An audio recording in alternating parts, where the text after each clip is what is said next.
I call you Zini Sage.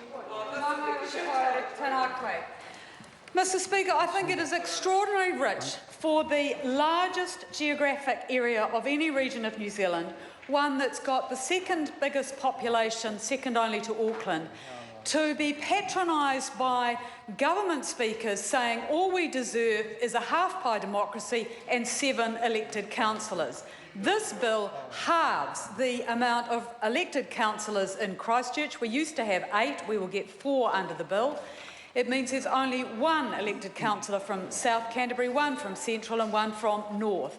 And we've got this nonsense that the government members have been coming out with about how we've had such a wonderfully performing set of commissioners. If they have done such a marvellous job in the 6 years since 2010, why aren't we getting regional democracy back now? If they have been so highly effective, as the Minister said, if they've been one of the best performing councils, why haven't they already, in that 6 years, corrected the issues that the government claims were present in Environment Canterbury prior to 2010? There is absolutely no justification for this bill. It is all about ensuring that members appointed by ministers in Wellington can continue to dominate ECAN's policy-making agenda to ensure that water is provided to the irrigators. And it was very interesting with submissions to see the 15 individuals and organisations who supported the bill, a mere 15 out of 1,167.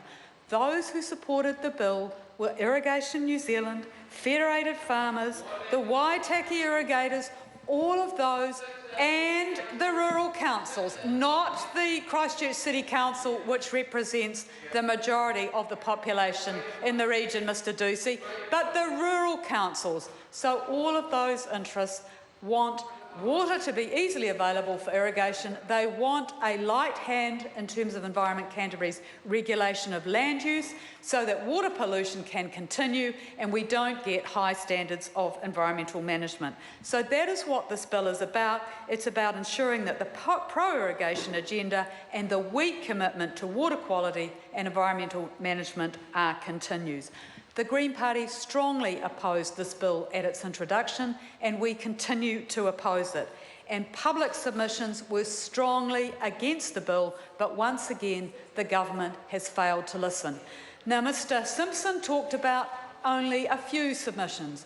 When government ran such a truncated process of submissions on and consultation on the review document, when government has shown that its intent on proceeding with suspending democracy, why would people bother when their views have been consistently ignored? Mr Speaker, submitters oppose the bill because they recognise the importance of local democracy. It provides a check and a counterbalance on the powers of central government and the executive. And yet, as one of the submitters, Professor Emeritus Chris Kisling, said in his submission, and I'd just like to quote from it, "This bill is a denial of democracy in a country that prides itself on being democratic. Continuance of central government appointed commissioners can be likened to the reservation of 25% of the new parliament in Myanmar for the military under their military-dictated constitution. They do not trust their people, neither does the national government in New Zealand trust its Cantabrians. Here it is a dictatorship without guns, but still a denial of constitutional propriety." Every other region in New Zealand gets to vote for a fully elected regional council, and there's absolutely no reason that Canterbury should be any different.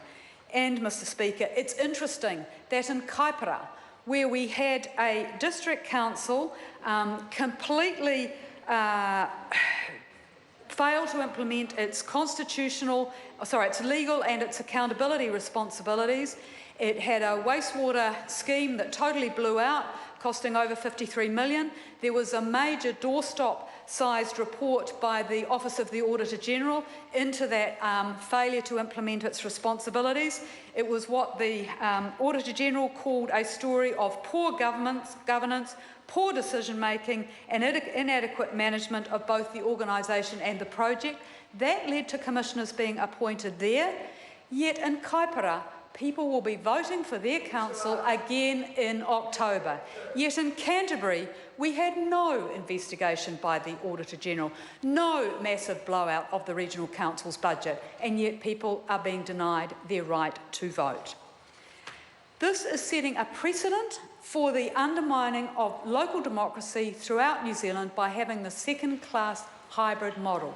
The Minister has claimed previously it's like district health boards. District health boards are fully funded by the Crown.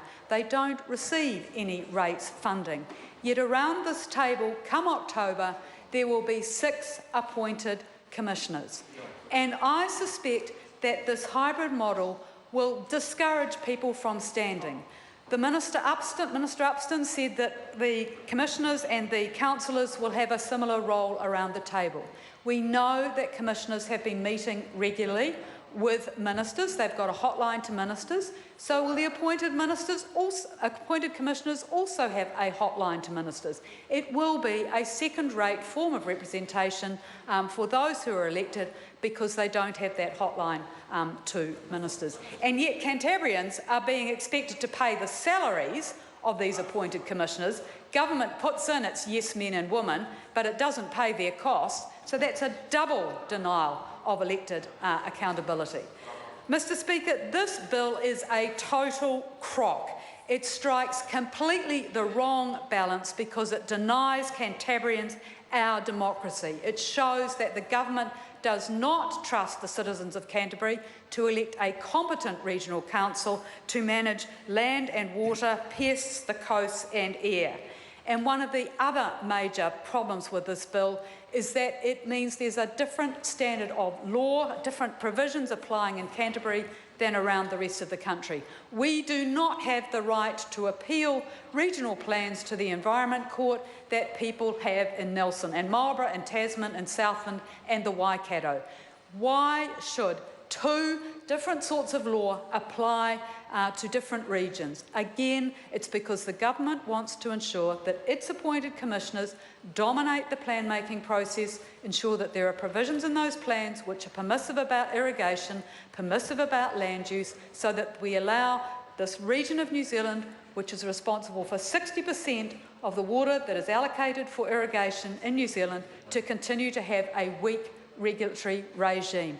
This is not about good resource management, it's about pro-irrigation, it's about denying democracy so that the government can continue to influence regional plans in Canterbury. We oppose it, submitters oppose it, the government is being arrogant in the way it is ignoring public sentiment, it is undermining democracy, it is consistent with what the government has done throughout this term to increase the powers of central government and to put its thumb on local government and seek to dominate local government. There is no justification for this bill. That is why we've heard so many short speeches from government members, so many comments about and so much criticism of the previous council, and yet a failure to recognise that in 6 years commissioners should have fixed any of those problems if they existed. They obviously haven't been able to do that, so why can the government continue to justify commissioners if they haven't fixed the problems that the government claimed were there? This bill is a crock. It denies democracy to Cantabrians. The Green Party opposes it.